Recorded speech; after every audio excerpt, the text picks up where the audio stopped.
This past week, what did you intend to do that you just didn't do?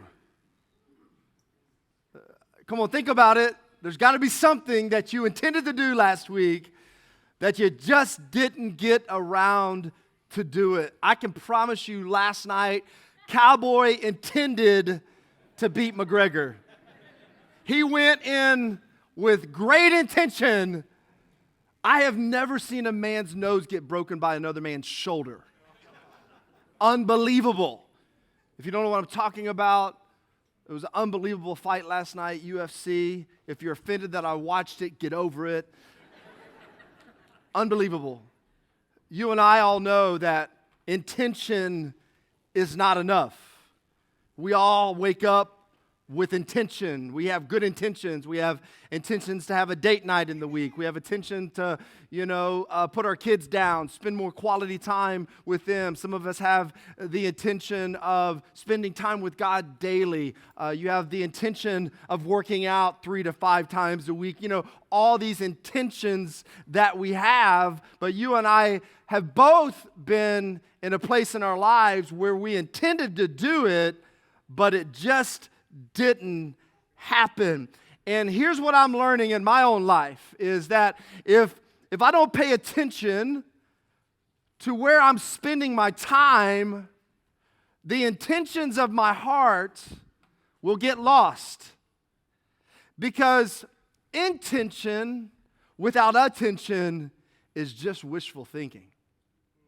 And I think a lot of us live our lives with good intention. I can just tell you this, that if I told one of my boys, hey, I need you to get outside and shovel the snow from the driveway, and they looked at me and said, okay, Dad, I intend to. Don't tell me what you intend to do. Walk on out there right now and please, right? Intention is not enough. Intention without attention is wishful thinking. I'm doing a diagnostic of my day. I'm really trying to be intentional in 2020 and looking at how I spend the minutes of my day, the hours of my day, how I structure my day. What are the rhythms of my life? When am I most proficient at certain things? Because what I'm discovering with the help of a coach and through reading the scripture and looking how Jesus lived his life, what I'm discovering is that if I don't pay attention to where I'm putting my time, all the good intentions get me nowhere. Because I don't know about you, I find myself distracted a lot. There's a lot of options out there today. And we've been in a series. This is the third talk of this series. If you missed the first 2, please go listen to them on the podcast or YouTube channel or wherever you download streaming content. Just grab a hold of it. These messages kind of stack on each other, but we've been in a series called Little Foxes. And little foxes are those small distractions that lead to great destruction. And we all live lives that are distracted. We all have options everywhere. And the result is that throughout our day, we're distracted. We have an option here and an option there, and we always get to the end of our day and think there just wasn't enough time. I just didn't have enough time in the day, and so most of us wake up panicked. And it's not just because we need coffee. Most of us wake up with being overwhelmed by the task of the day, by what we know will bring the emotions of our lives to the forefront of our lives. We know we wake up and we're worried and anxious about the test. We're worried about the conflict at work. We're worried about what's going on in the house. And we just wake up and we're restless and we're tired. We're worn out. We're burdened. We're living lives of like heavy labor constantly. And I want to talk to you today on the front end of this a little bit about your attention. Your attention.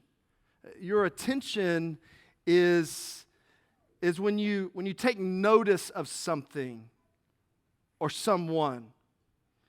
It's regarding someone or something as interesting or as important. So here's the thing. You give your attention to one of two things. Either it's interesting or it's important. And you choose that all the time. Some of you are tuning me out right now because you think the girl across the room is more interesting. I get it. But we do. We're always giving our attention. Your attention is always somewhere. And I think it's the latter part of that definition of attention where the tension lies for you and for me.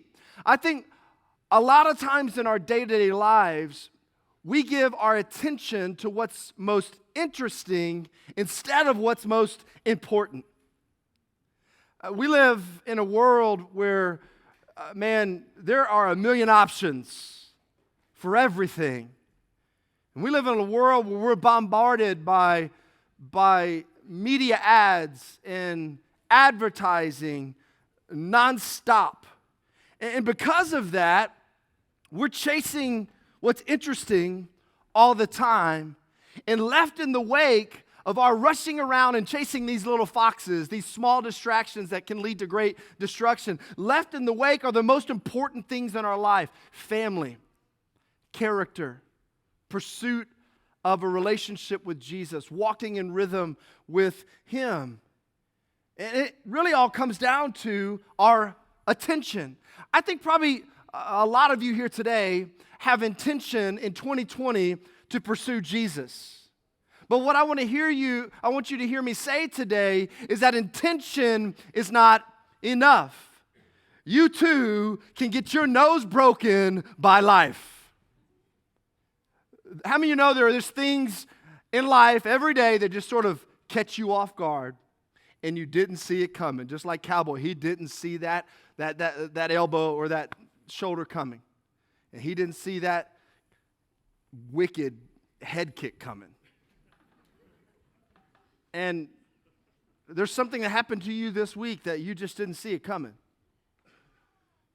And there's something that grabbed your attention that put you back on your heels instead of being on your toes. And you just start to be in a place of scrambling. Knowing what we give our attention to is so important. Because what you give your attention to is what you become. Listen to me. You are the net effect, the sum total of what you give your attention to. Your life is the sum total of what you give your attention to. So, what are you giving your attention to?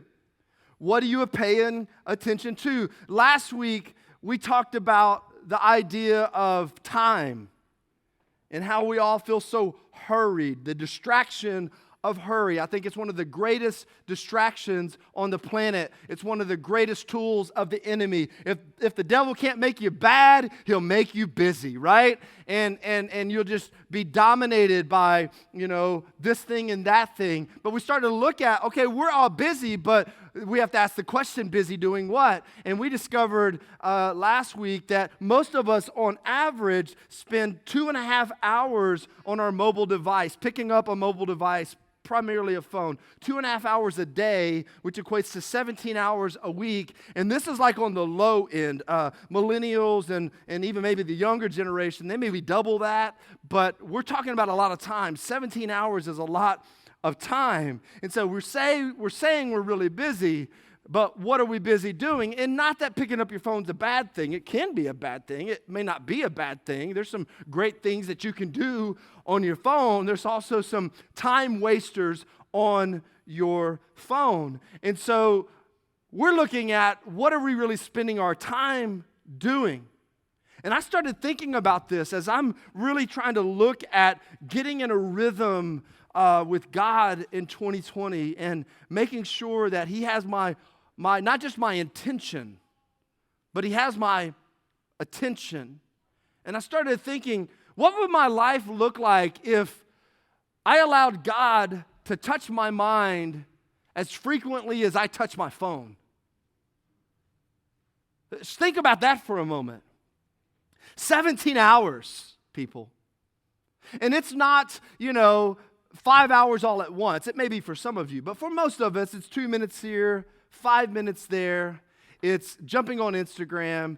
It's replying to someone on Facebook Messenger. For some of you, it's getting on TikTok, whatever it may be, whatever your social media is. Some of you, it's like binge watching stuff, It's going on YouTube. It's going down all of those rabbit trails. But we find ourselves constantly distracted and given options and things vying for our attention. And the result of it is we're chasing down what's interesting and not living in what's most important. There was a guy in biblical history and world history. His name was David. He was the king of Israel at one point. And David was a man like you and me. He at times got distracted. He at times chased the little foxes. Y'all know that one time he was up on, the rooftop and like he literally got distracted by a little fox. You know what I'm saying? If you know that story, it's Bathsheba and she's out bathing. He's like, hello, And listen, this guy is known as the man after God's own heart, right? But yet he too struggled with things that were interesting. And things that are interesting are enticing. Let's not pretend they're not. For men, naked women are interesting. David is distracted by something that's interesting.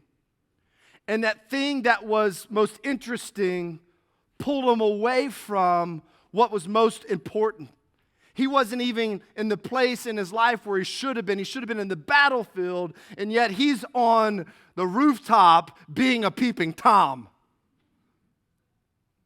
You see, when we find ourselves pulled away from the things that are always interesting, we find ourselves drifting from what's most important.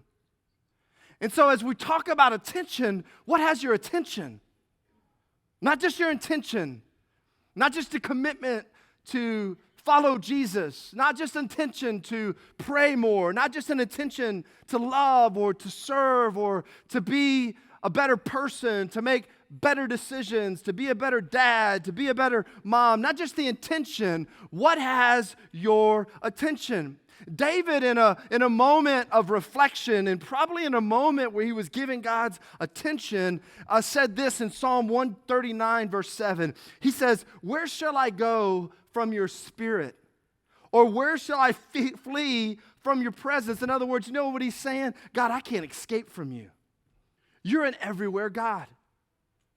You're an omnipresent God. And I know that there's probably some of us at times that we feel like God is playing hide and seek from us. God's not into game playing.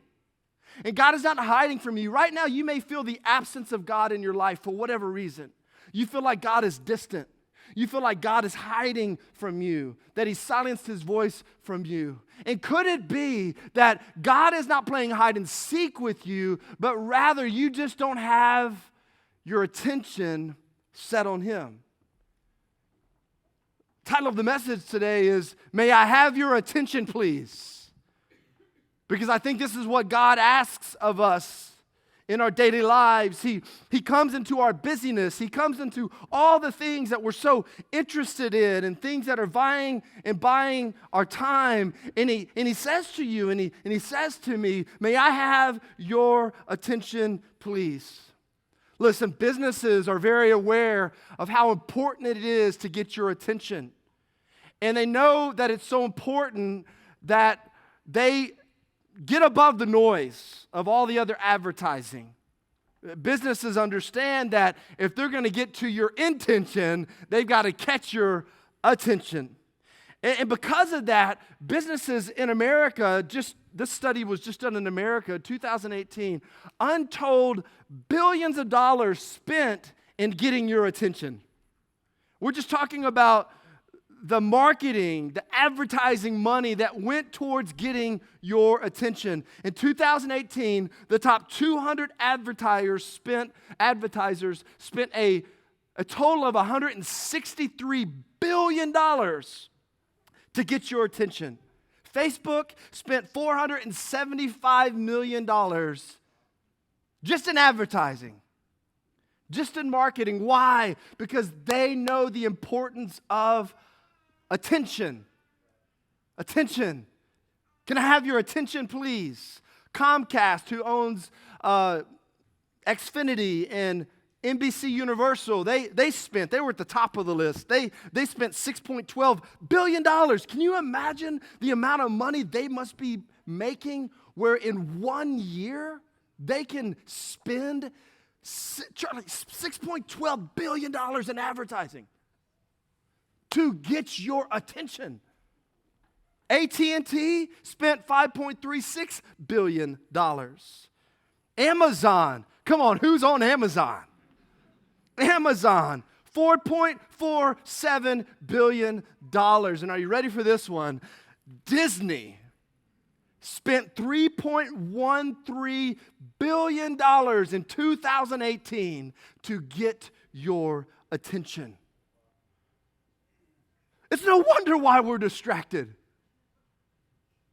It's no wonder why we can't keep focused and we get knocked off our intentions, because people are vying for our attention. People are putting cold hard cash, billions and billions of dollars of ways to get our attention. And so everything needs our attention. Our jobs need our attention. The church needs our attention. Our marriages, our relationships need our attention. The NFL playoffs need our attention. The McGregor fight needs our attention. And on and on and on it goes. And the result is a hurried, stressed out, panicked life. It's a distracted life. It's a life of chasing little foxes. And all the while in the wake are the things that are most important. And all the while we are being robbed.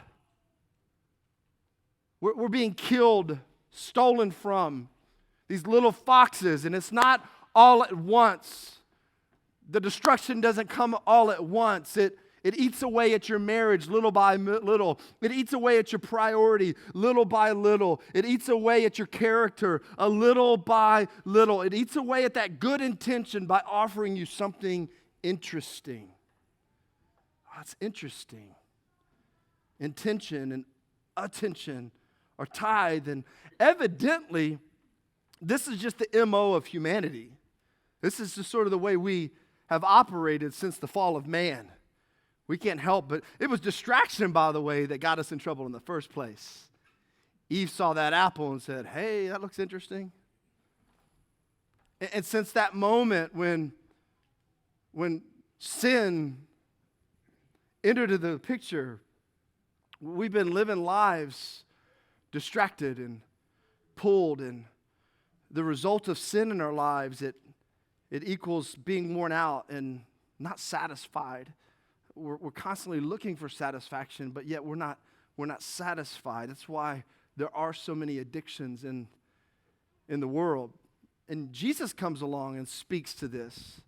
In Matthew chapter 11, I'm going to read this out of two translations. The first is the English Standard Version, ESV, and then I'm going to read it out of the Message translation, which was written by a guy named Eugene Peterson. He's from Kalispell, Montana. He's since passed, but two translations of what Jesus said in Matthew chapter 11. Beginning in verse 28, it says this. Jesus is giving an invitation. He says, come to me, all who labor and are heavy laden, and I will give you rest. Take my yoke upon you and learn from me, for I am gentle and lowly in heart, and you will find, here it is again, rest for your souls. For my yoke is easy, my burden is light. And then now from the Message translation, are you tired? Yes. Worn out? Yeah. Burned out by religion? Jesus says, come to me.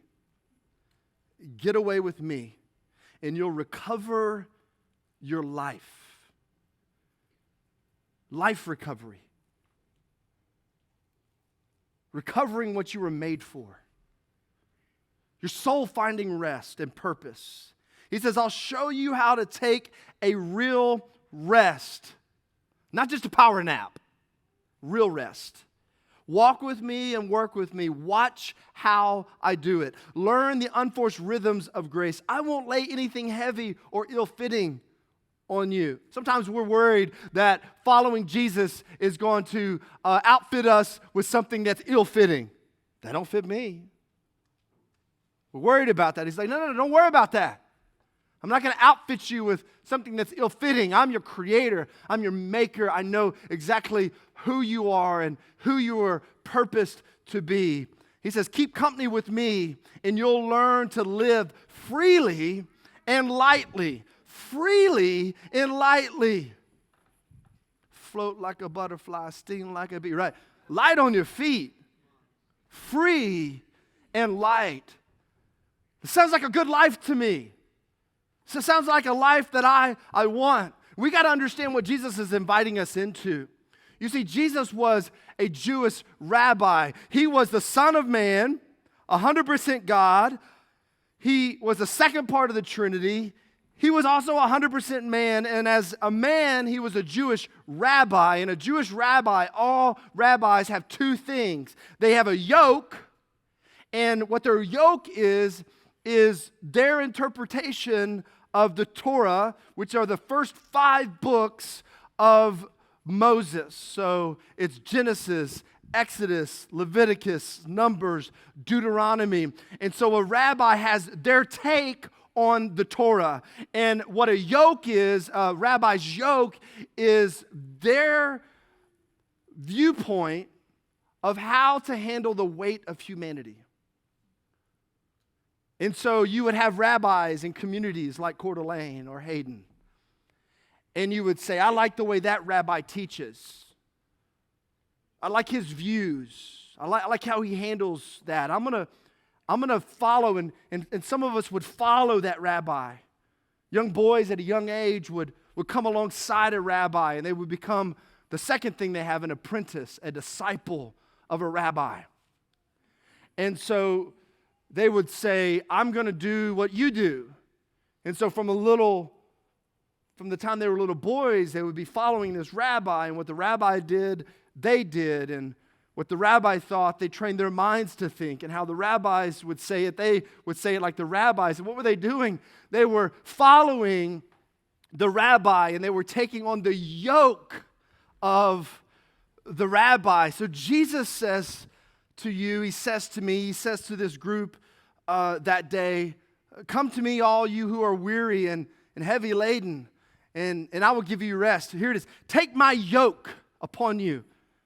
Take my way of life on you, and I'm going to give you rest for your souls. Everywhere Jesus went, he brought an invitation. Hey, come follow me. Follow me, okay? Jesus is not offering a quick fix. He's not offering an additive to your life. He's saying, hey, listen, come follow me. He's actually offering you something a day at the spa can't fix, although sounds amazing, right? He's offering you something a glass of wine or a beer can't fix. He's offering you something that, yes, even coffee can't fix. He's actually offering me rest for our souls. He's offering you and I to be able, an invitation to come in to live the life that we are intended to live. And Jesus says to take up his way of life, to live like him, live life with him. And here's the picture. Jesus wants you to live life beside him, his way, shoulder to shoulder, with him bearing the weight of your life. This is an invitation to you and an invitation to me to stop chasing foxes and instead start walking with Jesus. And you would go, but wait a minute, Pace. I'm a Christian. I am a Christ follower. I am a disciple of Jesus, and I don't feel restful. I know, right? Me either at times. At times, I don't feel at rest. At times, I feel panicked. At times, I feel like there's not enough. At times, I'm distracted. At times, I'm chasing what's interesting instead of what's most important. At times, I'm living counter to the way of Jesus. And so are you. Author John Mark Comer, who's also a pastor in Portland, Oregon, in his book, The Relentless Elimination of Hurry, said this: if you want to experience the life of Jesus, you have to adopt the lifestyle of Jesus. I recently started working out at CrossFit. I know you can tell. And I finally got back into the gym, and this past week, I was watching my coach in a workout, and he was getting through that workout a lot easier than I was. And I was like, man, that guy is just jacked. He's ripped. I want to look like that guy, you know? And so afterwards, I was trying to get some workout hacks and life hacks, and I'm just like asking him, hey, like tell me, you know, tell me what your day looks like, what your routine looks like. And he starts talking to me about what he's eating and not eating, when he's working out, how many times of the week he's working out. He starts talking to me about like counting macros. I'm like, huh? I'm like, I want that, but I don't want it that bad. I start backing up, talking about macros. I'm talking about counting my Big Macs. That's what I'm talking about. Come on, can I get an amen? I want the result, but I don't want the lifestyle. And I think that at times, that's the way we look at God. We come to in a setting like this, or we have a moment with Jesus, and we hear what he offers, and he says, come to me and I'll give you rest. And you're like, yes, I need some rest. Rest is what I need. My soul is at unrest. I need peace. I want to find purpose. I don't want to waste my life. And we say, sign me up. And so what we do is we say, okay, and then Jesus starts to say crazy stuff like, if you want to find your life, you got to lose your life. And we start backing up. We say, huh? And all of a sudden, it's just an intention. And Jesus loses our attention. And today, what would happen if you would add to your intention attention? Can I have your attention, please? Jesus is asking for your attention. When he would ask anyone to follow me, so when he would say, come follow me, he was saying, listen, I need not just, I'll follow you. There was one time he said it, and 3 different people said, I'll come follow you. They were all intentions. Because Jesus pushed to what they were really all about. And they started backing up because all of a sudden, Jesus lost their attention. Something else more interesting was in the back of their mind churning. And they couldn't walk away from that. You see, following Jesus means unfollowing everything else. Now, follow me here for just a moment. Following Jesus does cost you something. And anybody that's ever told you differently didn't tell you the truth. Following Jesus does cost you something. When you follow Jesus, I'm just telling you right now, when you follow Jesus, there is a cross to bear. When you follow Jesus, there is a tomb and there is death. But here's the great news. When you follow Jesus, Jesus took on the death. And when you follow Jesus, Jesus rose from the grave. So when you follow Jesus, you follow your way into resurrection. You follow your way into life. You follow your way into grace. You follow your way into presence. You follow your way into priority. You follow your way into power. Who doesn't need power to keep priorities? You do. But we're trying to power up on our own. And Jesus says, no. Come to me. Come to me. Take my yoke, my way of life. Shoulder to shoulder with me. You're not made to bear the weight. It's why you feel the way you feel. But I am God, your creator. And I came here to bear the weight of not just your life, but your sins. He was pierced for our transgressions. He was bruised for our iniquities. The punishment that brought him chastisement, it was upon him, and by his stripes, what? We are healed. He's done it. But we're so busy striving And Jesus invites us into rest. And the way of Jesus is a lifestyle and not a life hack. Jesus is inviting you and inviting me into a lifestyle. There's a business saying out there, and it says that every system is perfectly designed to get the result it gets. In other words, if your business isn't getting the results that you want your business to get, your system's jacked up. You got to change your systems to get the result. Results don't just come. They don't just happen. And what I want you to follow me with is, yes, there is resting in Jesus. There is believing that the work is finished in Jesus. And it's out of believing that and resting that then invites you into a lifestyle. It actually invites you into a rhythm. I love that. I want to invite you to unforced rhythms of grace. But what we do is we think, okay, we come to a service like this, we go to church, we hear something inspirational, and we go, okay, I want that life, I want what Jesus has. And so we have the intention to do it, but then we get back home and the intention doesn't hit our lifestyle. And as a result, we just kind of get back into the cycle, don't we? And we get distracted, and people are paying billions and billions of dollars a year to distract us. And it's such a hard thing. And the only thing that brings the change our souls so desperately want and our souls so desperately need, it's to make the way of Jesus a lifestyle. And here's what's crazy. Let's just listen to this. Did you catch what Jesus offers to all of us who are tired and stressed out and distracted? He offers us his yoke, which is odd considering yokes are for farming. Yokes are for work. And he offers you and he offers me his work.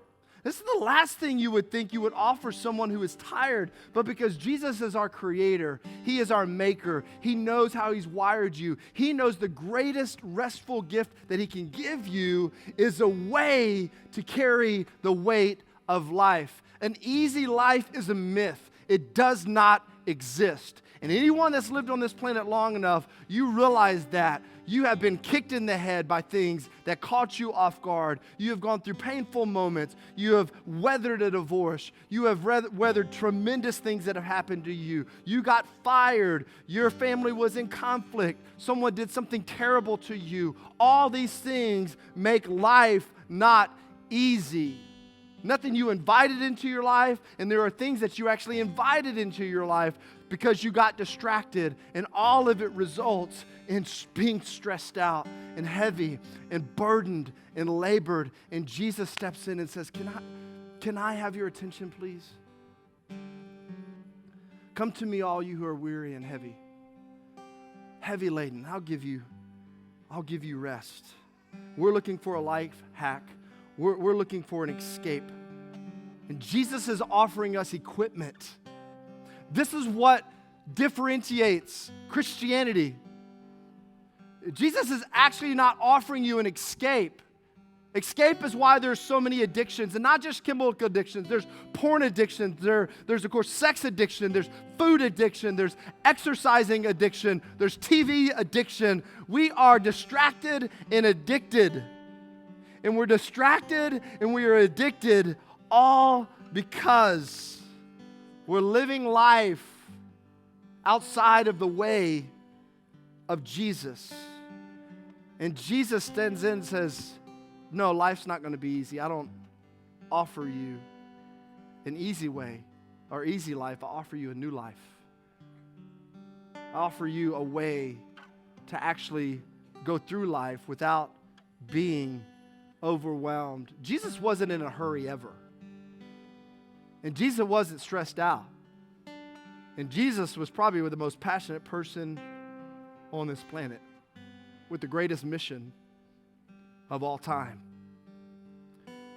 And so if we're going to be followers of Jesus, what it means is that we live the lifestyle of Jesus. And a big part of that, listen to me, listen. It's not about you just intending to do it. I just intend to. Okay, God, I intend to. That was a convincing message today, and it said something. It stirred something in my heart, and so God, I'm going to intend to do it. And you're going to intend yourself into your nose getting broken by a shoulder. Jesus says, come to me, take on my yoke. Shoulder to shoulder with him means he bears the weight. But there is an invitation to follow him, to do things his way. Author John Ortberg said it this way: an easy life is not an option, but easy yoke is. An easy yoke is. The yoke of Jesus is offered. And so this series, we've been looking at an analogy found in the Song of Solomon about these foxes in a vineyard. There's a word picture of the vineyard, and that word picture in that analogy is the relationship between this man and woman, and the foxes are distracting, and they can bring destruction to the vineyard. These little foxes can ruin the whole thing. And Jesus uses the same analogy of a vineyard. In John chapter 15, he says, I'm the vine and you are the branch. Apart from me, you can do nothing. He goes on and he uses the word abide. Abide in me, okay? Here's the thing about a branch. A branch just needs to stay connected to the vine. And Jesus, you can look at it in John 15, he kind of unpacks it. He says, get disconnected from the vine, you're going to die, you're going to wither up. But if you will abide in me, if you stay connected to the vine, which translates to a lifestyle, which translates into a rule of life, a way of life, it translates, this is the interesting thing, it translates into rest. And we're so focused on being and doing, and Jesus offers rest. He just says, abide in me. And then he says, apart from me, you can't do anything. You're like, what do you mean I can't do anything without Jesus? He's saying you can't do anything of lasting worth. Apart from me. Yeah, here's what you can do. You can get stressed out apart from me. You can wither up apart from me. But with me, you can find life and abundance. Here's what's interesting about a vineyard. A vineyard has a trellis, and over the next several weeks, we're going to talk about this. We're going to unpack, we're going to get to the practical side of what it looks like to have what many call a rule of life, a pattern, a way of setting your schedule, a way of giving your attention to God daily. So a rule of life is for your life what a trellis is for a vine. And what a trellis does is it gives the vine something to grow on, and something that those branches that are going to bear fruit. It puts some order. It puts some structure in it. It gets the fruit off the ground. It gets the vine off the ground so that they're not getting stamped and run over and put under feet. Your life needs a trellis so that all that Jesus has done for you can come out of you. The fruit of the Spirit, the life of abundance, the life of rest. And so the question is like, I'm attended to, but are you attending to? We're gonna unpack what that looks like, but we've got to come to a point where we just simply say, it all boils down to this: the central pursuit of my life should be to abide in Jesus.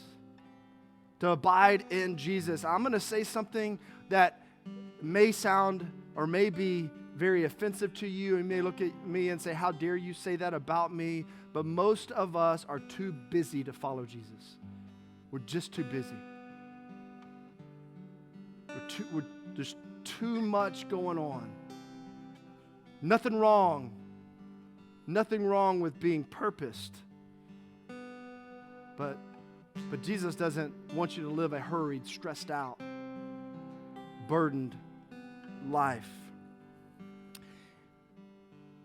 So this invitation of abiding, remember Jesus says, come follow me. Those of you that are Christ followers, that means that in your day-to-day, you got to learn to give him your attention.